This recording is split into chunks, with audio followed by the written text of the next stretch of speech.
ان تصیبوا قوما بجہالۃ فتصبحوا علی ما فعلتم نادمین۔ ہمارے بڑے اخلاقی امراض میں سے ایک بڑا اخلاقی مرض یہ بھی ہے کہ ہم سنی سنائی باتوں کو مان لیتے ہیں اور اس کو آگے بیان کرنا شروع کر دیتے ہیں۔ حضرت اقبال نے کیا خوب کہا کہ وہ زمانے میں معزز تھے مسلمان ہو کر اور تم خوار ہوئے تارک قرآن ہو کر۔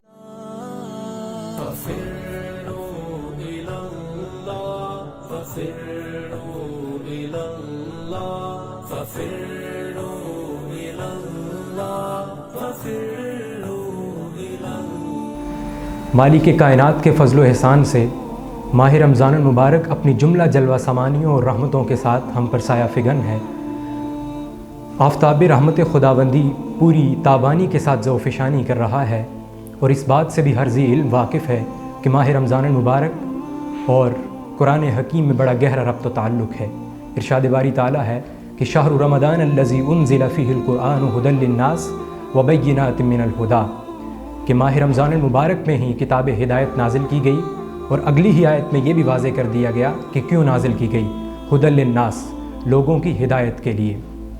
لیکن یہ المیہ ہے کہ ہم نے اس کتاب ہدایت کو، اس مخزن علم و حکمت کو صرف ثواب کمانے اور تلاوت کرنے کی حد تک پڑھا ہے، لیکن جو اس کا اصل مقصد تھا ہم نے اسے پس پشت ڈال دیا، اور اس روگردانی کا نتیجہ یہ ہوا کہ ہمیں زمانے نے کار مذلت کے اس گٹا ٹوپ اندھیرے میں پھینک دیا جس سے نکلنا ہمارے بس میں نہ تھا۔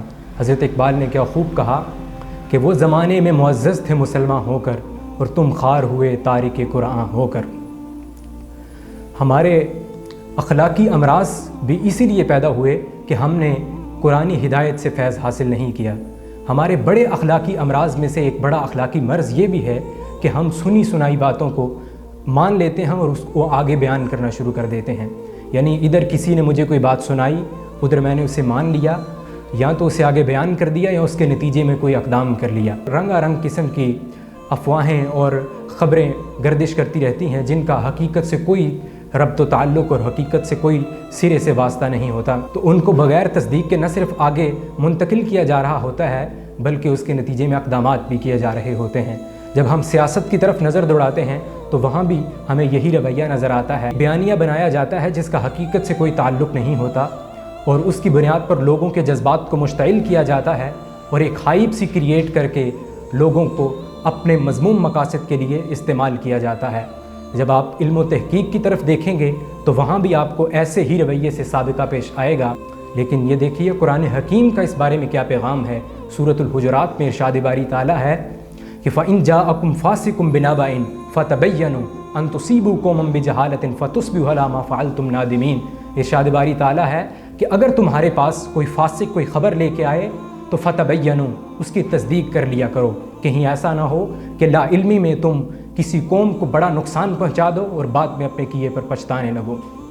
تو اس آیہ مبارکہ سے یہ واضح ہوا کہ سنی سنائی باتیں پر اگر ہم عمل کرنا شروع کر دیں، اس کے نتیجے میں کوئی اقدام کر دیں، تو اس سے نہ صرف ہماری اپنی ذات کو بلکہ پورے معاشرے کو کتنا نقصان ہو سکتا ہے۔ یہ دیکھیں دین میں ہم نے اس کے بارے میں کتنا اہتمام کیا ہے کہ وہ باتیں، وہ رپورٹس جو ہمیں دینی امور سے متعلق ہم تک پہنچی، ہم نے ان کو 3 حصوں میں منقسم کیا ہے۔ ہم نے کہا کہ ایک وہ باتیں ہیں جو تواتر سے ہم تک منتقل ہوئی ہیں، تو تمام علماء و محدثین نے کہا کہ یہ باتیں قطعی ثبوت اور متحقق ہیں، ان پر عمل بھی کیا جائے گا، ان پر ایمان اور یقین بھی رکھا جائے گا، اور ان کی بنیاد پر اگر کوئی اقدام کرنا پڑا تو وہ بھی کیا جائے گا۔ اسی طرح دوسری قسم کی وہ رپورٹس تھیں جن کو خبر واحد یا اخبار احاد کہا گیا۔ تمام علماء محدثین کا اس بات پر اتفاق ہے کہ ان باتوں پر عمل تو کیا جائے گا، لیکن ان کا درجہ قطعی اور یقینی نہیں ہے بلکہ یہ ضنی درجے کی باتیں ہیں۔ تیسری قسم کی جو رپورٹس ہیں وہ یہ تھیں کہ جو کذب اور جھوٹ پر مبنی ہیں، ان پر نہ تو عمل کیا جائے گا، نہ ان پر ایمان اور یقین کی بنیاد رکھی جائے گی، اور نہ ان کو بنیاد بنا کر کسی پر کوئی اقدام کیا جائے گا۔ یہ رویہ ہمیں اپنی زندگی میں اختیار کرنا چاہیے۔ جو باتیں یقینی اور قطعی ثبوت ہیں ہمیں ان کو ہی اختیار کرنا چاہیے۔ جو باتیں جھوٹ پر مبنی ہیں، افواہ کی پھیلائی ہوئی باتیں ہیں، ہمیں ان سے احتراز کرنا چاہیے اور ان کی بنیاد پر کوئی اقدام بھی نہیں کرنا۔